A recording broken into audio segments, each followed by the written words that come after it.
Olá pessoal, tudo bem? Hoje nós vamos continuar aí o nosso assunto sobre como o cérebro aprende. Então hoje o que eu vou falar sobre isso? Sobre a linguagem no cérebro, que a gente não vai falar de língua portuguesa aqui também, então hoje a gente vai falar mais especificamente da linguagem no cérebro. Então já que a gente já estava falando desse assunto, vamos continuar. A linguagem, ela se localiza do lado esquerdo. Esse é o meu lado esquerdo aqui. Para vocês, eu acho que é o contrário. Mas aqui é o lado esquerdo do cérebro. Então, é aqui que está responsável pela decodificação das informações de linguagem no nosso cérebro.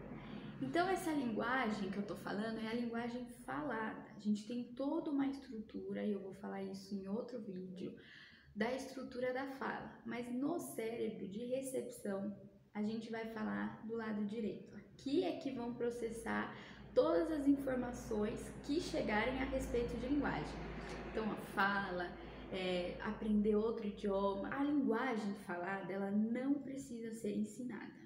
Mas eu não nasço falando. Não, você não nasce falando, mas você nasce com todas as características de fala. O que você precisa é ser colocado num meio que se fale alguma coisa. Então, qualquer criança pode aprender qualquer tipo de idioma quando ela nasce, né? Depois também fica um pouco mais difícil, mas todo mundo pode aprender, eu falei no vídeo passado. Então, essa criança, se eu tiver, por exemplo, fico grávida, vou para China ou vou para o Japão, que são línguas que a gente tem como umas línguas mais diferentes, mais, vamos dizer assim, mais difíceis. Não são quando a gente aprende, mas, enfim, as pessoas têm um pouco isso. Então, se eu for para o Japão e levar meu filho para o Japão e meu filho nascer lá, ele vai aprender a falar japonês. Porque o meio que ele vai estar é um meio que se fala japonês. Aqui no Brasil é a mesma coisa. Então a criança só precisa entrar em contato com uma pessoa, com uma sociedade, com um meio social que ajude ela a assimilar essa língua. E aí ela consegue falar, como todos nós aqui passamos por isso. Por isso a gente fala que nós também somos um animal social. Por isso, porque a gente precisa estar em sociedade para conseguir se desenvolver. Então, a linguagem falada, ela tá aqui. Então, o cérebro, existe uma parte da linguagem falada que tá aí. Pronto, é só se colocar a criança no meio social e vai. Só que a linguagem escrita não. A linguagem escrita não tem uma parte suficiente no cérebro especializada, como na fala, pela linguagem escrita. Então, como que funciona isso? A linguagem escrita, ela foi adquirida pelo ser humano, ela foi inventada. Nós não nascemos com a possibilidade ou com a predisposição de linguagem escrita. Não, nós não nascemos. Diferentemente da linguagem falada, a linguagem escrita precisa ser ensinada. E essa ensinado é através de meios de dedicação e esforço. Essa dedicação e esse esforço e esses exercícios, eles precisam estar ligados a uma consciência fonológica. Por isso que a gente às vezes fala, e que está muito na moda, a questão da linguagem, do método fônico. O método fônico é um método muito interessante, porque eu vou falar um pouco mais para frente sobre o método fônico, mas aprender a ler é uma tarefa complexa, que exige várias habilidades, muitas habilidades. Dentre elas, o conhecimento dos símbolos da escrita e a sua correspondência com os sons da linguagem, que é o método fônico. Então, o método fônico, ou essa consciência fonológica que a gente chama, é o conhecimento dos símbolos da escrita e a sua correspondência com os sons. Inclusive, muitas pesquisas têm mostrado que o melhor indicador para a aprendizagem da leitura é a habilidade de lidar com sonemas.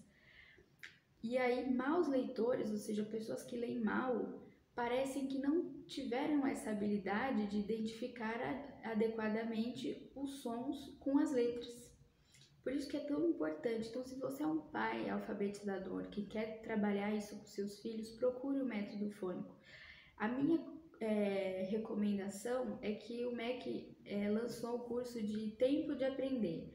Muito bacana, tem toda uma base científica por trás, é muito reconhecido. Lá nos Estados Unidos eles aplicam esse método. O meu irmão, por exemplo, foi alfabetizado com o método fônico. É muito rápido e ele consegue de forma muito eficiente ler de uma forma mais fluida, mais proficiente, e é muito legal esse método. Então, o aprendiz da leitura utiliza o sistema fonológico para decodificar palavras novas ou irregulares, mas com o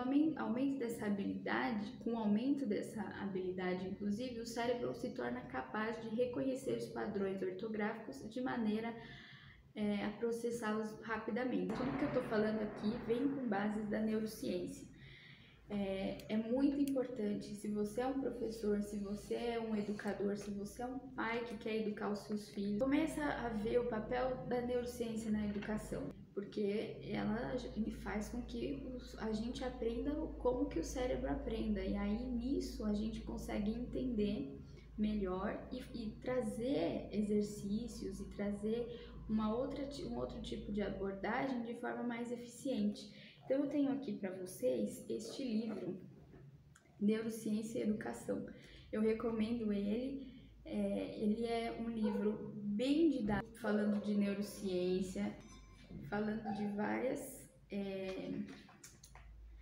temas, né? Então, neuroimagem, plasticidade, o cérebro é plástico, hiperatividade. Ele fala de alguns transtornos, né? Alguns distúrbios também em questão de aprendizagem, né, como a dislexia. Então, eu queria indicar esse livro para vocês dessa vez e pedir para que vocês continuem me acompanhando aqui, porque eu vou trazer muitas outras coisas.